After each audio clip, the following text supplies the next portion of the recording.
Well, Jim, of course, ExpressVPN can help out a lot of the listeners. And let's talk a little bit about something that has no transition that actually readily applies to ExpressVPN. So let's just talk about some wrestling news. Jim, news broke this week before Raw that WWE was interested in bringing back the Good Brothers, Carl Anderson and Doc Gallows. And indeed, they have returned, aligned themselves once again with AJ Styles. A lot of people agreed with me. Some people didn't when I said this was a sign of how desperate they are for main roster talent. What are your thoughts on the return of the Good Brothers, who we've seen in the last couple of years everywhere? I think both these things can be true. They've obviously, maybe, I don't know if desperate is the right word. They obviously know in the WWE they need main roster talent because, I mean, they have, as we have talked about in the past, between the trainees, the NXT talent, SmackDown, Raw, they've got 100 and something talents under contract and maybe even more that they've got in the pipeline that they've signed to do developmental deals or whatever we haven't even heard of. But they're so short of legitimate main roster talent that's interesting, both because they're short of talent to begin with and they have sabotaged a lot of the talent they've got with rotten gimmicks. They're trying to do some backtracking and reversals on now, i.e. LA Knight, Eli Drake. At least he's not Max Dupree. But they need guys. And I got to be honest, you don't like them worse than I don't. Well, I can't even say that because it's not that I don't. Yeah, no, it wasn't. I'll try to do it in English this time. I'll try to do it in English this time. I stopped myself in the middle because it's not fair to say you don't like them worse than I don't like them because it's not that I don't like Gallows and Anderson. I've liked them in the past. I thought that they had something to them that unfortunately was not seen both in that brief period of time when they were part of Olivier and Don Fallis's group and or in Impact. I mean, nobody sees that anyway. I see something there if they were used properly. You don't like them at all. But both these things can be true. They're as good or better as some of the other guys and girls on the WWE roster. And yes, the WWE, if they're smart, if not desperate, is at least highly in search of and wanting to get more main roster talent. So yeah, both of those things.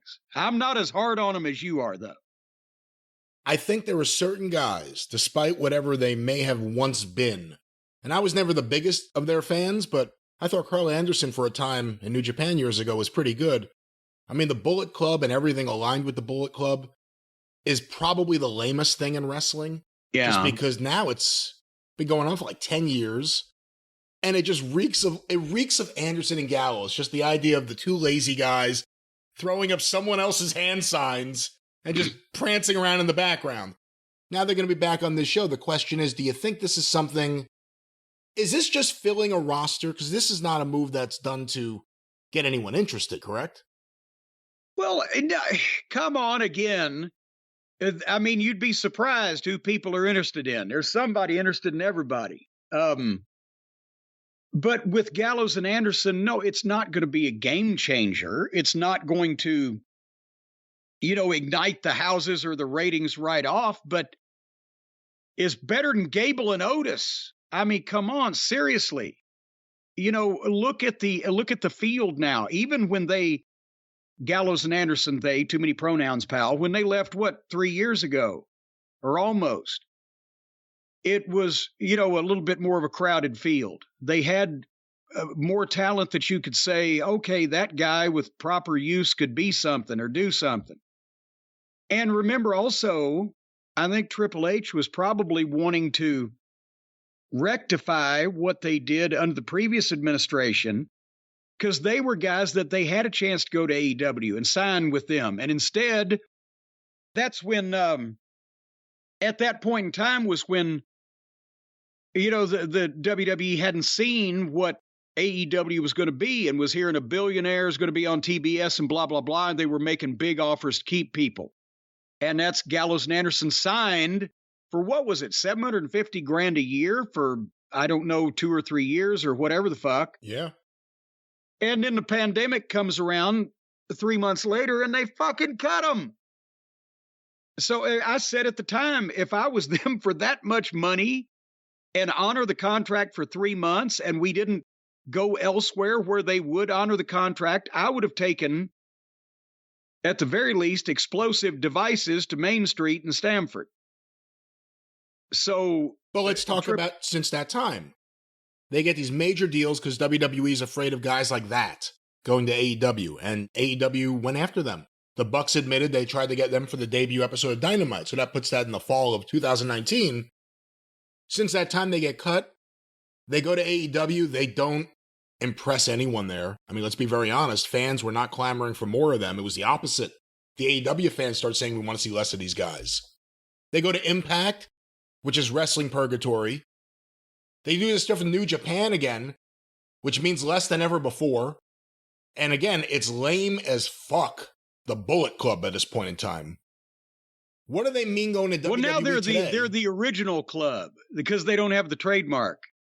No, what he's doing is he's the amount of money that they pay two wrestlers from that company is minuscule and totally immaterial in the overall scheme of things. He's brought back some guys that were on the roster before that people will recognize that have got enough size to do what they need them to do.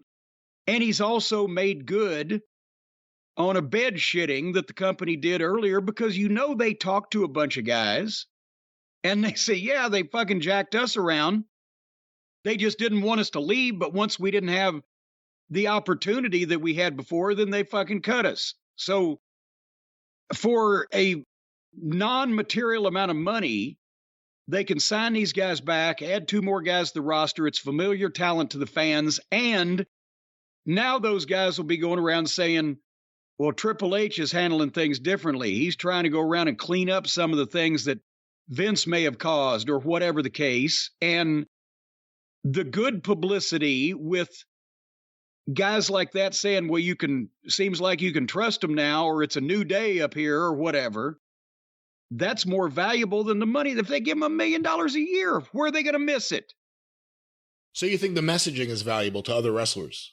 The messaging is probably more valuable than what Gallows and Anderson will be on the roster, but at the same time, at least we don't have to see so much of goddamn Otis and Gable.